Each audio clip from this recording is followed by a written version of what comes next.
I'm Dr. Damon Ashworth, and I'm here today with Dr. Ben Buchanan to have a talk about the basics of psychology. Thanks for joining me, Ben. Not a problem, Damon. It's good to be here. Why don't you tell me a bit about the course that you're teaching? So at the moment, I'm teaching a university course for undergraduate psychology students, introducing them to the basic principles of counselling practice. What we know is that many psychology students get this really dry, boring education in the sort of scientific method around psychology. But what they don't get is they don't get a sense of what it's actually like to be a psychologist and the theories that underpin therapeutic change and what it's like to be actually a clinical psychologist counseling people every day. Yeah, that sounds really valuable. And I actually don't remember myself that I got too much of that training during my undergraduate degree. Yeah, look, either did I. And I think it was a real shame because I think we come out with sort of a really dry scientific rats and stats sort of understanding of what psychology is. But I'm really interested in putting the human element back into psychology training to really get to the emotion of it, because that's what we're dealing with when we actually get out and practice. Yeah, definitely. So what were you covering this week in your lectures then? So this week was on person-centered psychology, which is a sort of an umbrella term, which is talking about the Rogerian way of thinking about what creates personal growth. I noticed at the beginning of your lecture that you covered Maslow's Hierarchy of Needs. Would you be able to explain that a little bit more for us? Yeah, absolutely. So Maslow's Hierarchy of Needs was developed by Abraham Maslow in late 1950s. And he basically said that humans, like plants, have all of have fundamental needs, and that if someone isn't flourishing and growing, then it is likely that one of their needs isn't being met. And so he summarized his hierarchy in this really neat pyramid. And at the bottom of this pyramid, there's all of our physiological needs, all the stuff that our body needs to sustain itself. So like food, water, shelter, temperature regulation, all of the basic stuff. And obviously, if you don't get them up for long enough, well, you die. Moving up a rung, he said that we also have the need for security, for certainty. And that if we don't have security and certainty in our life, then we don't flourish. And, so I suppose having financial security is important. Having a sense of security and mastery over our own body and not being struck down with illness is important for that rung.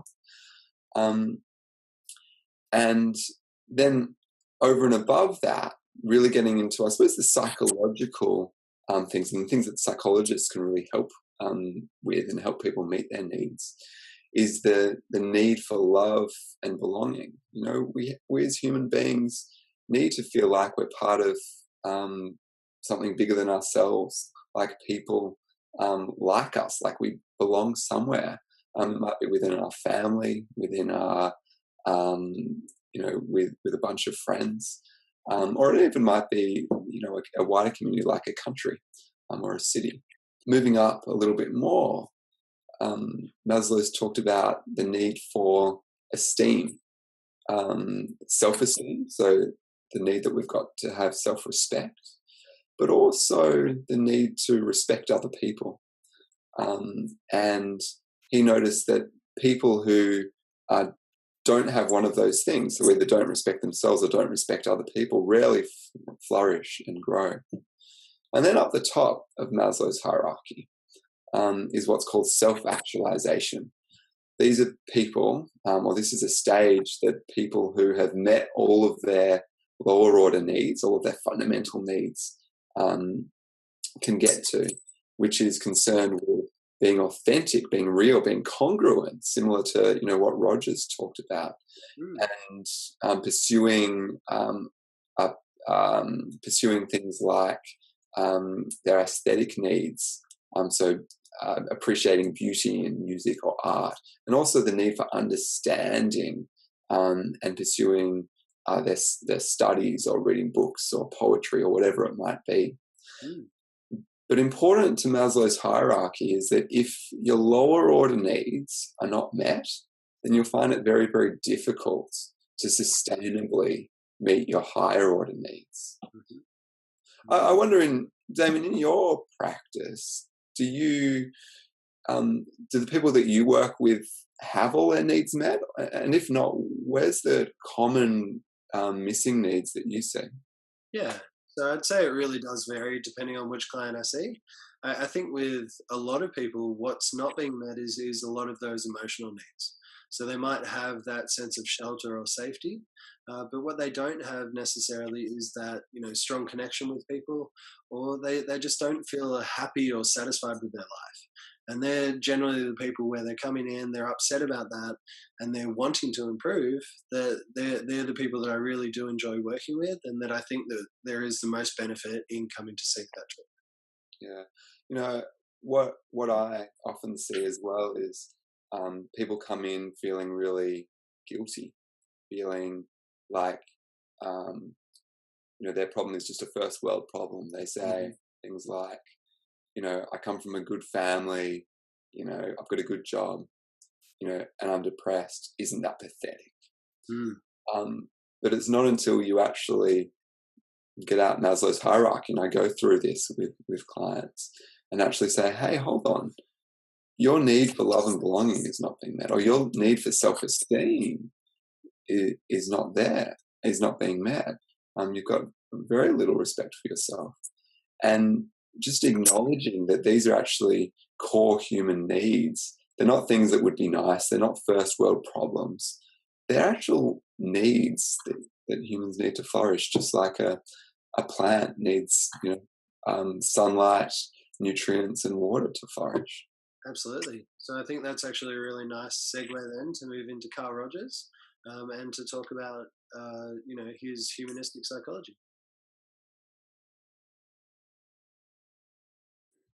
Rogers was a psychologist in the 20th century, and he has had a fundamental and critical impact on the practice of psychology. In fact, some people say that Carl Rogers is more critical than Sigmund Freud to modern day practice of psychology.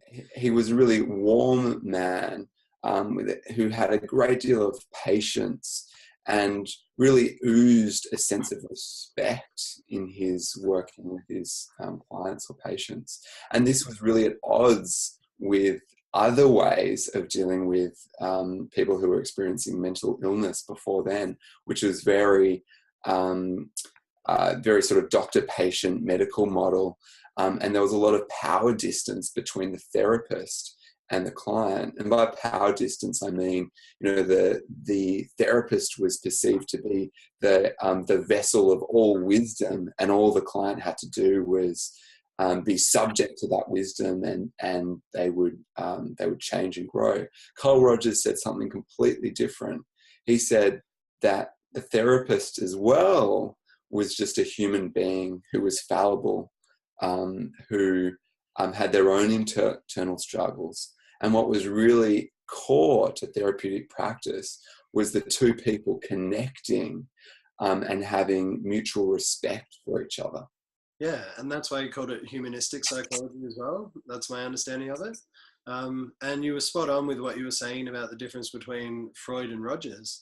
I was even reading a book about this the other day, and Freud sort of took that position that, the inner core of us wasn't good, and that it was about fixing us and making sure that we didn't repress all of those things. Whereas Rogers was much more about saying that the inner core of us is good. And that was a huge fundamental change, and something that I'm really glad did take place in psychology. And I suppose thinking about the cultural context as well, when Rogers came to prominence, Christianity, I suppose, was still the dominant dogma of the time, which at its core is saying that us as human beings are innately sinful and bad. Mm. But Rogers said, no, people are good. All people need to grow and change is just to have the right conditions for that growth. And that we've got this innate drive to be good people and to grow and to develop and flourish. Yeah, and that was similar to what Karen Horney said before that, I think. And that was really it's about helping to remove the barriers that prevent people from growing as much as they possibly can. Absolutely. Yeah. And one of the images that I really love from Rogers is that he speaks about the seed of a rose, a flower, having all of the information it needs in that tiny seed to grow and to flourish. And if a rose bush is not growing and flourishing, Rogers didn't say or didn't presume that there was something wrong with the rose. Rogers asked the question, is that rose in the right conditions? Is it getting enough water, sunlight? There are the right nutrients? And he used this as an analogy to speak about human existence, that we have got all that we need inside of us to grow and to flourish, but we need the right conditions to do so. Yeah. Sorry, it's my understanding that there are maybe 3 key components to humanistic psychology. So I'll say what I think they are, and if I'm incorrect, please do correct me. So the first one I think was unconditional positive regard. And that's saying that even though sometimes we may not necessarily agree with all of the behaviors that a client does, it doesn't mean that we see that client as a bad person. So it's about looking at the behavior rather than who they are and seeing who they are as inherently good.